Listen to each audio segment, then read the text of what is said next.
నమస్తే, మీరు చూస్తున్నది తెలంగాణ 19 టీవీ. తుర్తి గ్రామంలో జీవాలకు నట్టల మందు పంపిణీ. ఈరెట్ల మండలం తుర్తి గ్రామంలో జీవాలకు నట్టల మందు పంపిణీ కార్యక్రమంలో మండల పశు వైద్యాధికారి రాజలక్ష్మి నిర్వహించారు. ఈ సందర్భంగా పశు వైద్యాధికారి రాజలక్ష్మి మాట్లాడుతూ, జీవాలకు నట్టల మందు వేయడం వలన జీవాలు పలు వ్యాధుల నుండి రక్షింపబడతాయని, ప్రభుత్వం ఈ మందును ఉచితంగా గొర్రెల కాపరులకు పంపిణీ చేస్తుందని తెలిపారు. ఈ అవకాశాన్ని గొర్రెల కాపలదారులు అందరూ సద్వినియోగం చేసుకోగలరని సూచించారు.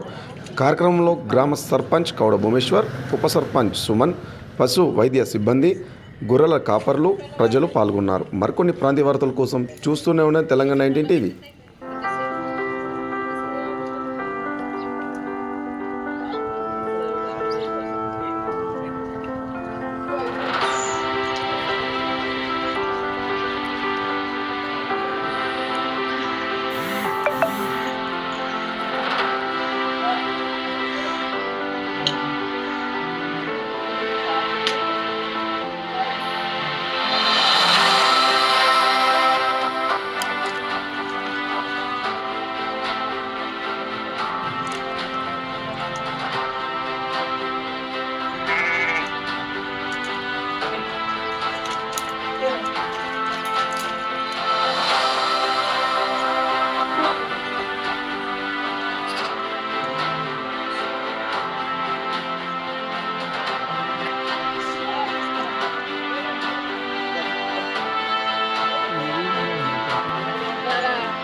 పశుసంవర్ధక శాఖ వారి ఆధ్వర్యంలో గొర్రెలు మరియు మేకలకు ఉచిత నట్టల నివారణ మందులు పంపిణీ చేయడం జరుగుతుంది.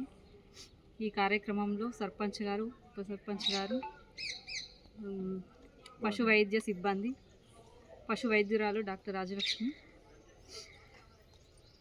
మనకి అంటే డోస్ ఎన్నిసార్లు ఇవ్వాలి కాబట్టి వీటి వలన పశు పోషణ అనేది తీవ్ర నష్టం జరుగుతుంది. కాబట్టి మనం పశువులలో గొర్రెలు మరియు మేకలలో మనం ప్రతి 3 నెలలకు ఒకసారి, 6 నెలలకు ఒకసారి అట్లా మనం నట్టల మందు వేసుకోవాలి. ఇది ప్రభుత్వం వారు అందించే నట్టల మందు ప్రోగ్రాం. ఒకవేళ నట్టల మందు పంపిణీ జరగకపోయినా రైతులు అనేది గమనించి నట్టల మందు తెచ్చుకొని వేసుకోవాలి. ప్రతి గొర్రెకు ఒక 10